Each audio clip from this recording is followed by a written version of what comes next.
Hey there, Jordan Crook here for MobileBurn.com, and today I have in front of me the iMovie for iPad application.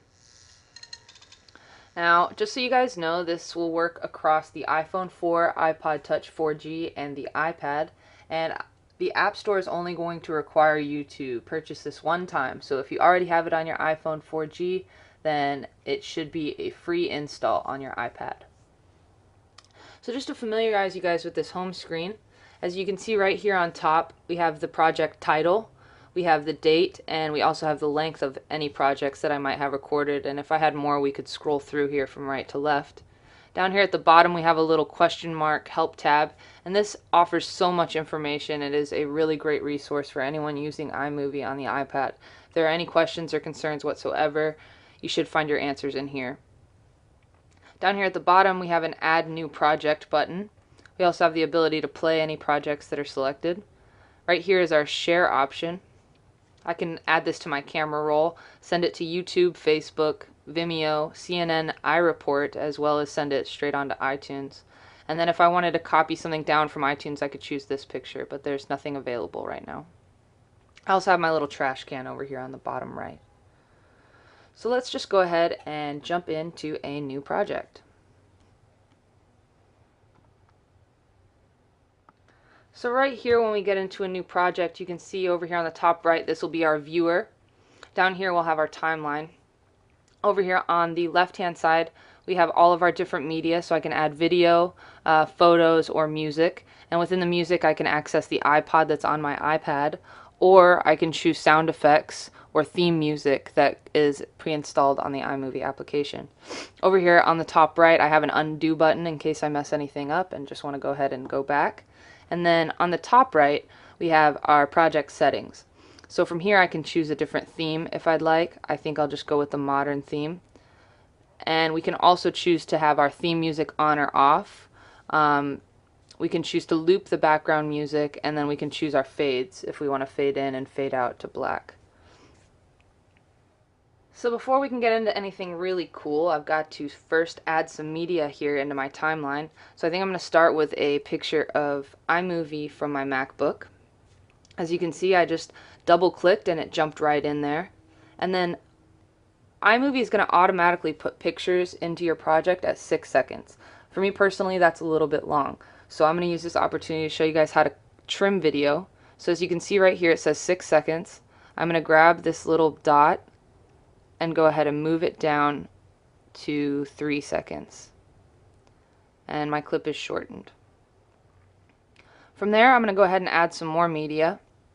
Right here, I'm in my video, and this is a 1 minute clip, but I'd like to cut it down as well to 5 seconds. So instead of moving it to my timeline and dealing with that really long stretch of clip, I am going to edit from here. So if I tap once, it'll bring up the same system for trimming, and then I'm going to grab this little dot and move it all the way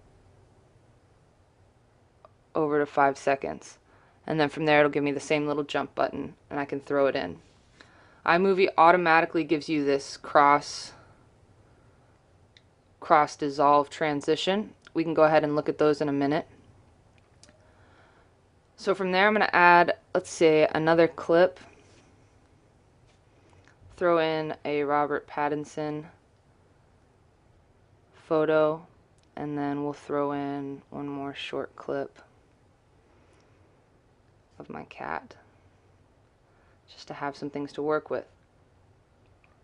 So what's really cool is that when I'm inside my timeline, I can go ahead and shorten it and look at this small project I have to work with. But if I have to do some really intense editing, and maybe I have to look at the entirety of a clip and really get it down to 1 or half a second, then I can zoom it out and see all of a clip, so that when it goes across I can choose exactly when I would like to make that cut or add that title. So let's just see what we have so far here.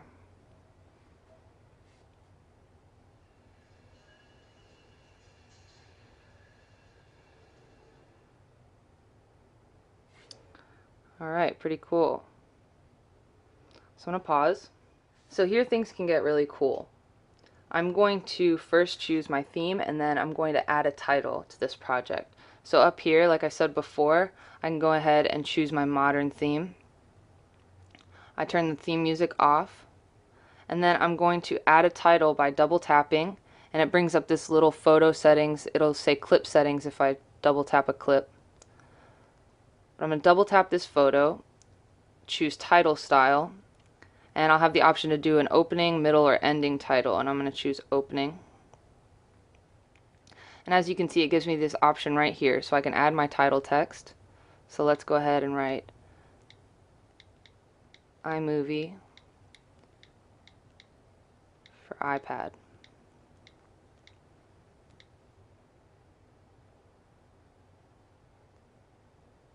It also accidentally puts Empire State Building as my location for some reason. So I'm going to click into location here, choose other,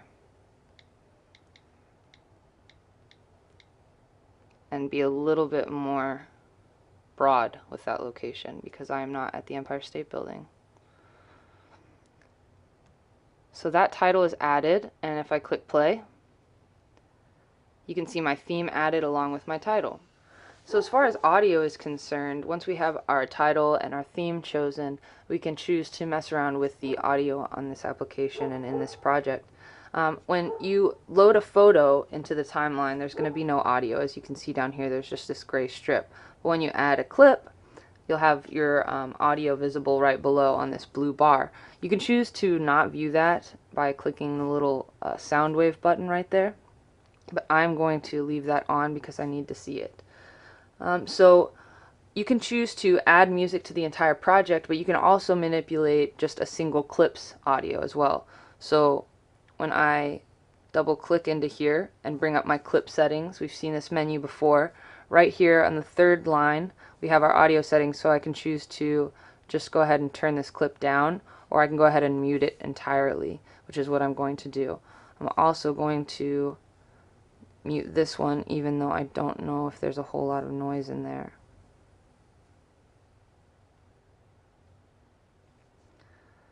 So both of these are muted now, and we basically have a silent film. So what I'm going to do from here is jump into my iPod and choose a song. I think that will go with Blackbird. So now I have a title, a theme, and I have background music going on. But why not add a little sound effect toward the end? So let's go back to music, sound effect. Let's go with an applause just to finish off. I'd like this clip to actually just end with the video. It's going to be a short round of applause. And so from there you can see we've added music. Blackbird singing in the dead of night. Take these broken wings and learn to fly. Oh, Very nice. I'm also going to choose to fade in and out of black. I think that'll make things a little nicer up here in my settings. So when I come in, it'll start at black. And then when I get toward the end here, it will also fade back out into black. So a couple other really cool things that you can do within this application are, once you've got a little project going, let's say you want to add a voiceover, or you actually want to record a clip and insert it immediately into a project.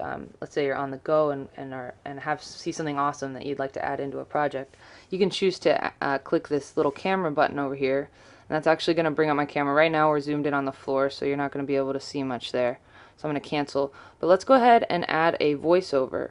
So when I click the voiceover button there, it brings up my little ready to record menu. So I'm going to click record.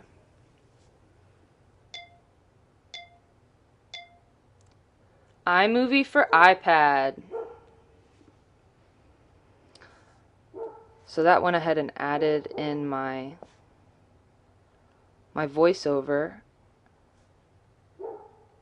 And if I click my audio clip settings, I'm just going to turn this one up a little bit just in case we can't hear it over the music, and then press play. iMovie for iPad. There we go. Alright, now so far we've added titles, a theme, audio to the background. We've also adjusted the audio in individual clips, and we've even added a voiceover here to the beginning. So right now what I'd like to show you is probably my favorite part of this application is the options with transitions. So you're not going to have as many options as you would on a Mac, clearly. When you double tap on a transition, like I said, iMovie automatically gives you the cross dissolve transition, but you also can choose to do no transition whatsoever, which we can just look at real quick. It's just a quick cut. And then you also have the option to go with the themes transition, which is based on whichever theme you chose up here. I'm going to stick with cross dissolve, and I'm going to make it a 1-second transition. And then I'm going to show you what's really cool about this. So from here, if I put both fingers on the transition icon and stretch up, it'll automatically overlap these clips. So when I go back and press play, that clip will actually play over the intro of this one, which I think is pretty cool. So let's just take a quick look at our final product here. iMovie for iPad. Blackbird singing in the dead of night. Take these broken wings and learn to fly. Alright, well, this is iMovie for iPad, and I'm Jordan Crook for MobileBurn.com. Thanks for watching.